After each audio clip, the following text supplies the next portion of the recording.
my basic question is, okay, so if we realize that there's now 200 billion galaxies now, is the Big Bang Theory accurate? And is Jesus or God still in charge of the galaxies? Or is he just in charge of Earth? Too hypothetical. Man, you are super deep. This is like the deepest. Wow. Now let's listen to a sample from the 12 Galaxies recording. It's Charlie Hunter and Bobby Previte. It is Blues in C.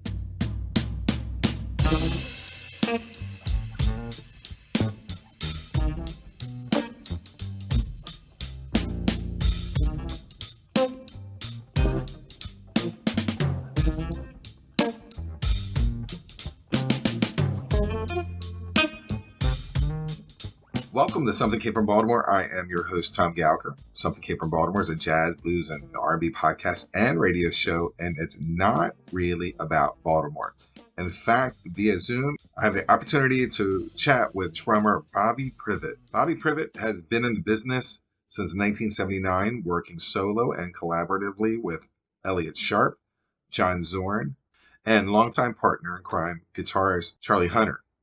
And Something Came from Baltimore World, we feature the works of Charlie Hunter, episode number 215, where Charlie was a part of the trio of the Sam Freibush Organ Trio, volume number 1, Riverboat, and volume number 2, The Root. And you can check that out. Charlie Hunter has been featured on D'Angelo's Voodoo, John Mayer's Continuum, and Frank Ocean's Channel Orange, just to name a few. Bobby Previte and Charlie Hunter are back together again. This time they are layering the framework for a fun play-along. And we're going to get to that later in the show. The album is called 12 Galaxies, which is 12 basic drum and guitar in different keys that you can build up and make them your own. Who wouldn't want to jam with Bobby Previte and Charlie Hunter? Let's listen to Blues in G for you, just to get a sample of what we're talking about.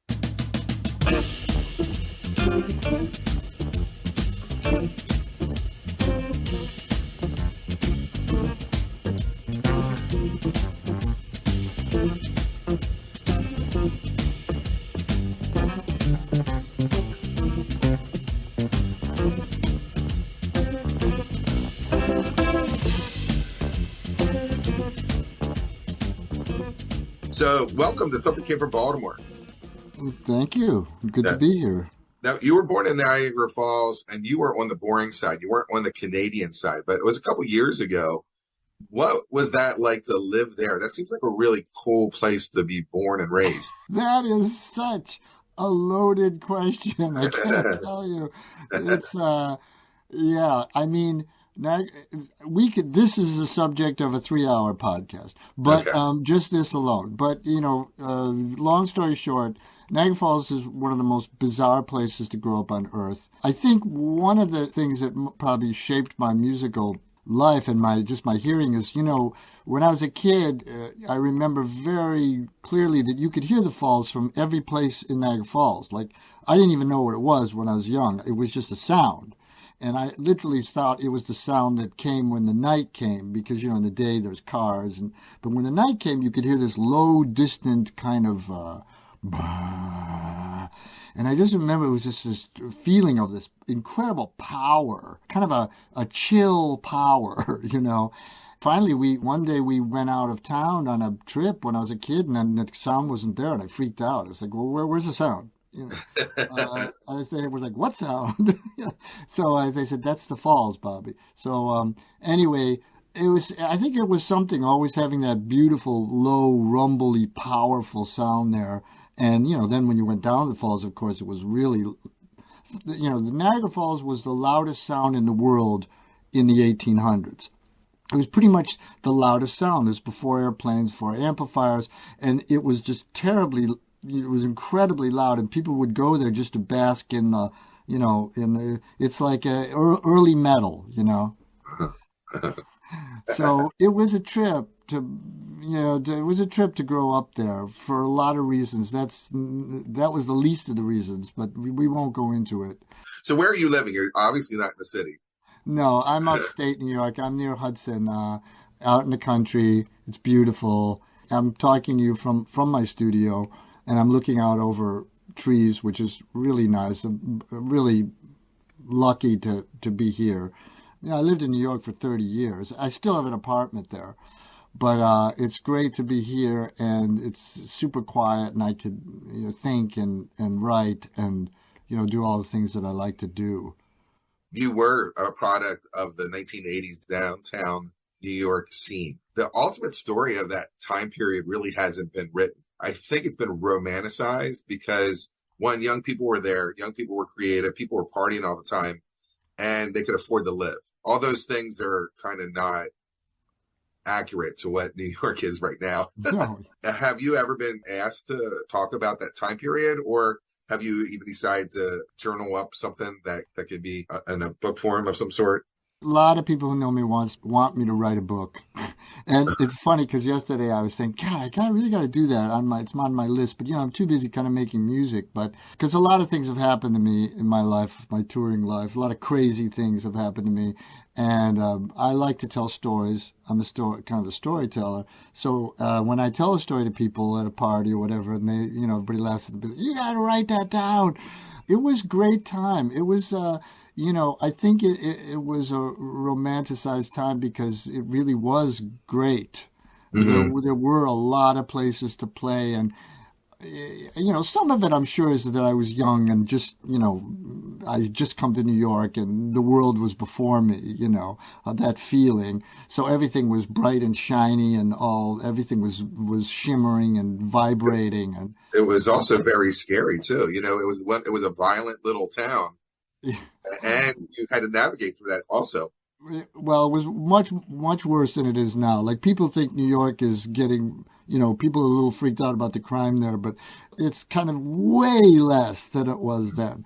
Not to say that I never was, I used to walk around New York with kind of feeling like I was headed, I had a impenetrable suit on, but that was my problem. I probably shouldn't have been doing that. But I was walking around New York many times, 3 o'clock in the morning when I was young, finding myself way out somewhere on the subway. And I had some weird moments, but nothing, thankfully, never really happened to me. But that was part of it, I think. The danger was part of it. It was just a really vibrant time. And it was also, I think, is important to remember, it was a time of experimentation because you could experiment, because gigs they're plentiful, and because rents were cheap, and because the club owners would allow you to experiment. So you could go in. I could just go to some place and do something wild that didn't work, maybe. Okay, so next time I'll do something else. But now I have a feeling I feel bad for the younger people. I think it's much more difficult to do that. You have to present all these programs have to be completely presented, in the final form, and nobody's going to take a chance. And well, even if you get a gig, which is difficult now in New York, because rents are through the roof, and who can afford to bring in some kid who's going to do something weird that might work or might not. So yeah, it's a shame.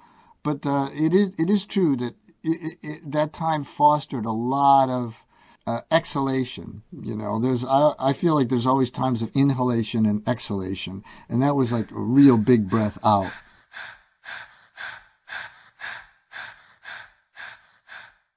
I hope you're enjoying the interview today with Bobby Previte. The album is called 12 Galaxies. It's a play-along record with Charlie Hunter, and we're going to get back into the interview in just a minute. Remember, Something Came from Baltimore needs your support. Remember to subscribe and play the episode. Play all the episodes and give us that credit. More talk and more music is what you get when you listen to Something Came from Baltimore, the show. And that's found on thebox.com, Thursdays at 7 p.m. Eastern Standard Time. Download the BocX.com app on your phone and you have it everywhere. Patreon is out and Venmo and Cash App is in. Check the show notes for all that. Now, let's get back into the interview with drummer Bobby Previte. Now, let's listen to another sample from 12 Galaxies from Charlie Hunter and Bobby Previte. It's the Blues in D.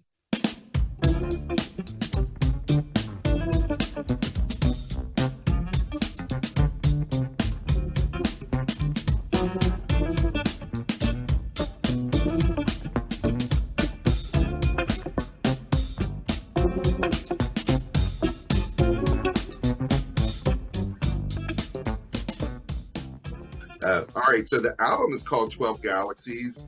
It's a duet album with Charlie Hunter. The release date was either June 30th or July 1st, as per notes. It's on the SideHustle record label. And why is it called 12 Galaxies? So I brought this idea to Charlie. Kind of the way we work sometimes is I have these wacky ideas, and then he goes, okay, which I love him for. And so I had this idea. I said, let's do a record. Well, the original idea, which I still might do, was I wanted to do a record with Charlie where we played, there were no solos, we played blues tunes in every key, a 12-bar blues form in every key, but with different tempos, right? And my idea was that I would string these all together in a gigantic record, right, with spaces in between them, and then I would get soloists all over the world to solo either one chorus or 10, how many choruses they want. But, I would go I would get players from Istanbul and players from Austria and somebody from South America and all the jazz musicians I know and rock, whoever could play. And then I would somehow, put these all together in this gigantic symphonic mess. And that would be our pandemic project, right? So that's how it started. So finally, when I went down to Greensboro, I did my project I called Blueprints down there. And I went down there and I said, it's a perfect opportunity. Let's record this thing. So we recorded it. And, it's 12 Galaxies, because it's 12 different blues tunes, but no one solos, which Charlie loves, of course. So he's just playing, we're just kind of grooving on these blues forms.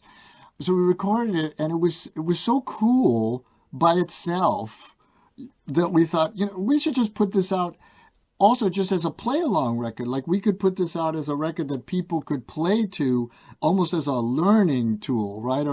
Or just for fun, but you could also just listen to it as music because it was kind of cool, right? It's kind of great. I think precisely because there was no attempt to make them into, tunes with themes or, solos. There's nothing like that. So it's a very particular type of record. So that's why, I had the idea, let's call it 12 Galaxies, put it out, and who knows? And people our idea was to put it out on Instagram and TikTok or whatever, and people could play to it, send it back to us. And ultimately someday I may do this large project. Well, you're just waiting for another pandemic. That's all. Yeah, exactly. And that's a wonderful thing. You had to wait for another pandemic. Yeah, it's on its way. Don't worry about it. I thought we were getting philosophical. I thought, this must be about the Hubble and the James Webb Telescope. Are you saying that because my new record is about those things? Well, that's what we were leading into. Oh. But we're running out of time, and I was like, so my basic question is, okay, so if we realize that there's now 200 billion galaxies now, is the Big Bang Theory accurate? And is Jesus or God still in charge of the galaxies? Or is he just in charge of Earth? Too hypothetical. You are super deep. This is like the deepest. Wow. I don't know, but maybe my next record will answer that question. I'm coming back to you. Yeah. It's a solo electronic record because I was so I'm very inspired by the Webb telescope. Yeah, it's for amazing. Once humans did something together for good. Yeah. Yeah. Oh, yeah. And it's not over yet. The knowledge that we're going to get is crazy. You're only getting paid for the album sales. You're not getting paid for any kind of copyright if people start to use this, right? Oh, no, we are cut in. Yeah. Okay, good. All right. So these are my overall impressions about this album, because while we're doing this, we're gonna sample tracks. So we're gonna cut in and out of the interview. Right. But I see that you're doing all the work, and then Charlie's just sitting back on this album. It's always like that. I'm just kidding. The other part is that what is really sellable for this album is that it could be great incidental music for like film, in a bar scene in the background. So it fits really well. as like not distracting, but also adding to. So I see a TV and a film like ability to put them right, like to kind of sum to that. Would you like to be our sync agent, Thomas? Yeah, that sounds like a great idea, doesn't it? All right, well, great. Thank you very much for joining me today on Something Came from Baltimore. Thanks, Thomas. It was a pleasure. All right, perfect. It's great. I thank you very much for doing this on a Sunday morning. Okay, man, my pleasure. Let's finish up the interview with another sample of 12 Galaxies. It's Charlie Hunter and Bobby Previte. The song is called Blues and B.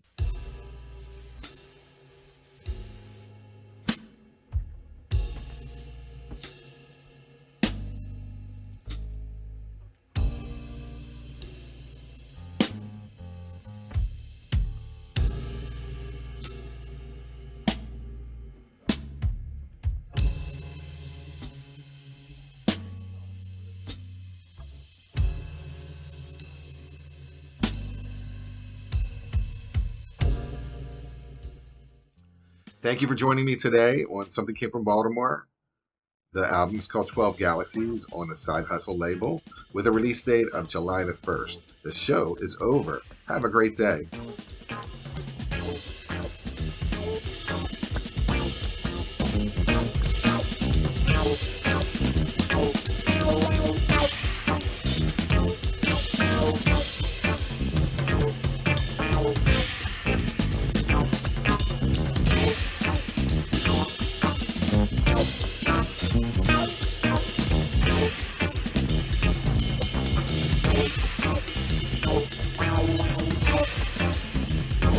Wow.